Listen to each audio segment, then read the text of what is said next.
Bom dia! Hoje são 28 de setembro de 2019, sábado, Brasília, Distrito Federal. Mais um vídeo sobre religião. Religião, pura ilusão, pura fantasia, pura superstição. Ao longo desse vídeo, você verá imagens do Pontão do Lago Sul.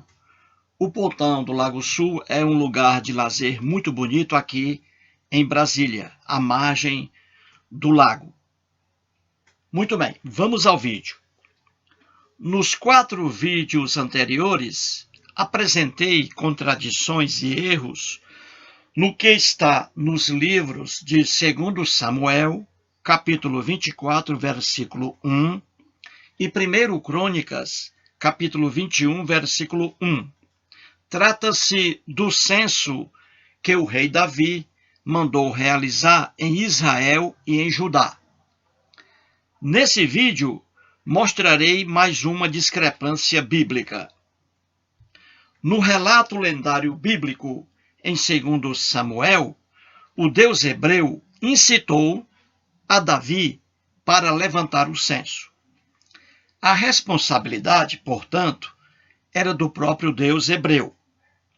Como se trata de uma história bastante infantil, depois de Davi ter concluído o censo, o Deus hebreu ficou muito irado com ele, com o rei Davi.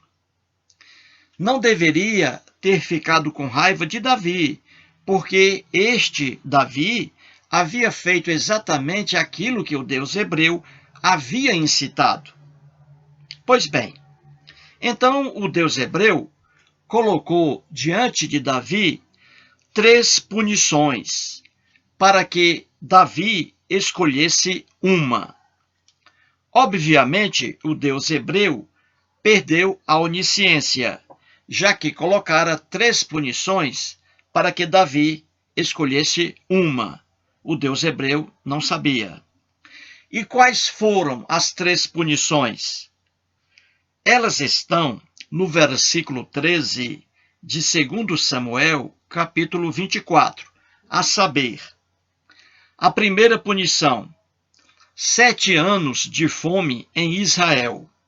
A segunda, 3 meses de fuga do rei Davi.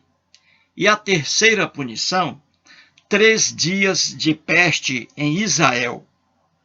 Eis aí as 3 punições postas a Davi, para que ele escolhesse uma. Na verdade, o rei Davi não deveria sofrer punição alguma, porque foi incitado pelo próprio Deus hebreu a levantar o censo. Você está entendendo? E é fácil ver que há um problema muito sério com a noção de justiça do Deus hebreu. Das 3 punições, 2 são absurdamente injustas, porque punem o povo de Israel, que não teve culpa alguma por Davi ter levantado o censo. Fome ou peste em Israel. O rei Davi escolheu a terceira opção, isto é, a peste sobre o povo de Israel durante 3 dias. E aí, o Deus hebreu desceu a marretada, lançou uma peste sobre o povo inocente, matando 70.000 pessoas. Esse relato se repete em 1 Crônicas, capítulo 21, com inúmeras contradições e erros. E, em relação às 3 punições, uma contradição, uma discrepância. Como você viu, em 2 Samuel, capítulo 24, versículo 13, a primeira punição é 7 anos de fome em Israel. 7 anos de fome em Israel. Já em 1 Crônicas, capítulo 21, versículo 12, a primeira punição é 3 anos de fome em Israel. Percebeu a diferença? A contrariedade entre os dois livros bíblicos. Em 2 Samuel, 7 anos de fome. Em 1 Crônicas, 3 anos de fome. Matematicamente, 7 anos não são 3 anos. Percebeu? Eis mais uma discrepância bíblica clara, cristalina e incontestável. O problema, aí está o problema. O problema é que os cristãos evangélicos fundamentalistas pregam que a Bíblia é a palavra de Deus, isenta de lendas, mitos, contradições, discrepâncias, erros, etc. Essa propaganda é completamente falsa, alimentada por um fanatismo cego e intolerante. Deus algum existe? Deus algum possui um livro sequer? É o homem que cria deuses? É o homem que cria livros? Trago aqui novamente,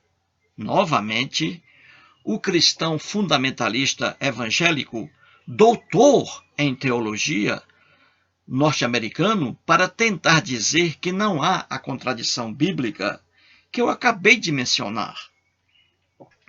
Esse cristão é o Norman Geisler, norte-americano, que faleceu recentemente em julho deste ano. Em muitos vídeos mostro inúmeras contradições e erros bíblicos e apresento as explicações do Norman Geisler. O que ele escreve leva as pessoas sérias ao riso, porque é impossível afirmar que a Bíblia não está lotada de contradições. O Norman Geisler fez muito sucesso entre os evangélicos nos Estados Unidos. Ele é norte-americano e fez sucesso aqui também no Brasil. Seu principal livro é o Manual Popular de Dúvidas, Enigmas e Contradições da Bíblia. Estou aqui com a 4ª edição, 1999, editora Mundo Cristão. Na página 186, Geisler escreve inutilmente, no sentido de afastar a discrepância. Só que a coisa piora mais ainda. Antes de mostrar as explicações dele, mais uma vez, gostaria de que você, que está assistindo a esse vídeo, pegasse novamente um lenço, ou um pano de limpar pratos, ou um papel higiênico, sei lá, para limpar suas lágrimas, porque você vai rir muito diante das explicações do Geisler. Então veja agora a explicação do Geisler. Abre aspas.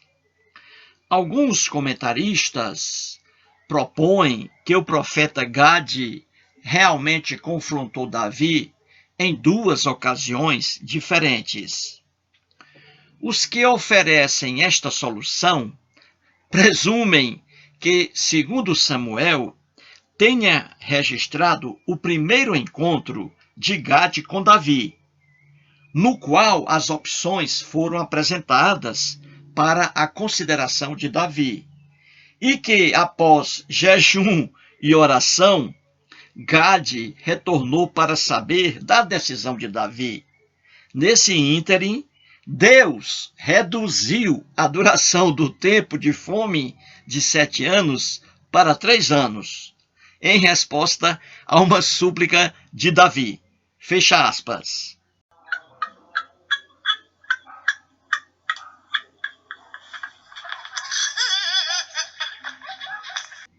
Por favor, pare de rir, porque você está atrapalhando minha explicação aqui.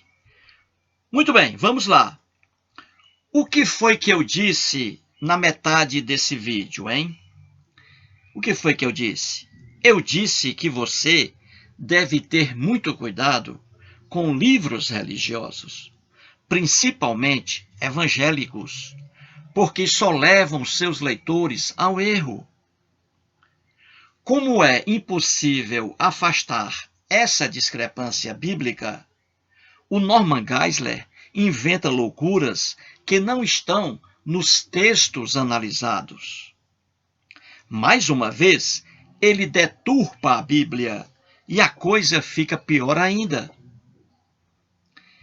Ele afirma que, em 2 Samuel, houve o primeiro encontro entre o profeta Gade e o rei Davi.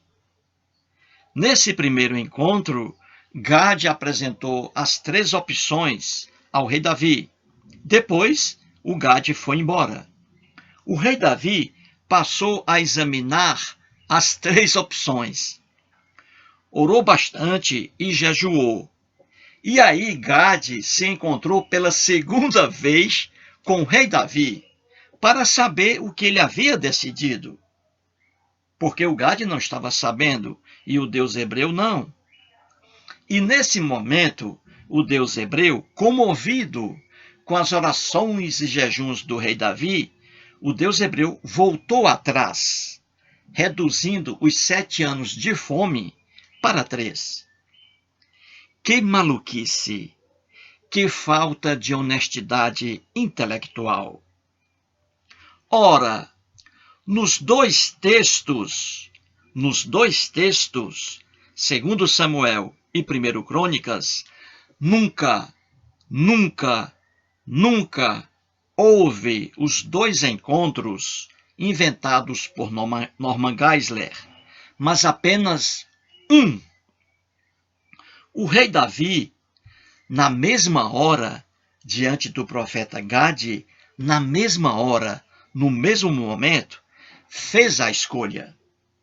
Não passou dias orando e jejuando. Respondeu na mesma hora. Veja os versículos 13 e 14 de 2 Samuel 24. Gade diz a Davi, lá no final, delibera agora e vê que resposta hei de dar ao que me enviou. O próprio profeta Gade diz para o Davi, delibera agora, escolhe a opção agora e vê que resposta hei de dar ao que me enviou. Porque o Gade ia dar a resposta ao Deus hebreu, porque não sabia qual era a resposta. E Davi, de imediato, dá a resposta. E o Geisler, com suas explicações, ainda piora a coisa. Ele diz que, depois das orações e jejuns de Davi, o Deus hebreu voltou atrás. Isto é, mudou de decisão, reduzindo a punição de 7 anos para 3. E o pior é que o Geisler diz, em outra página de seu livro, que o Deus hebreu não volta atrás. Por favor, não ria. E veja que o Geisler fez sucesso no mundo evangélico. Muito sucesso. Não poderia ser diferente. E Geisler nem pensou em outra maluquice presente nessa sua ingênua afirmação. Ele diz que o Deus hebreu voltou atrás, reduzindo a punição de 7 anos de fome para 3. Ora, é uma doidice reduzir a pena de 7 anos de fome para 3, se não foi essa a pena aplicada. A pena aplicada foi a de 3 dias de peste. No relato lendário, 3 dias de peste. Para que então reduziam a pena de fome, se ela não foi aplicada? O Deus hebreu perdeu tempo porque a pena aplicada foi outra. E se o Geisler raciocinasse normalmente, teria escrito que essa punição ao povo de Israel era injusta, porque o responsável pelo censo foi o próprio Deus hebreu, que incitou o rei Davi. E se o responsável tivesse sido o rei Davi, somente ele, rei Davi, deveria ser punido, e não o povo de Israel, coitado. Cuidado, Gente, muito cuidado com livros cristãos, principalmente evangélicos, porque só levam seus leitores ao erro. Muito obrigado.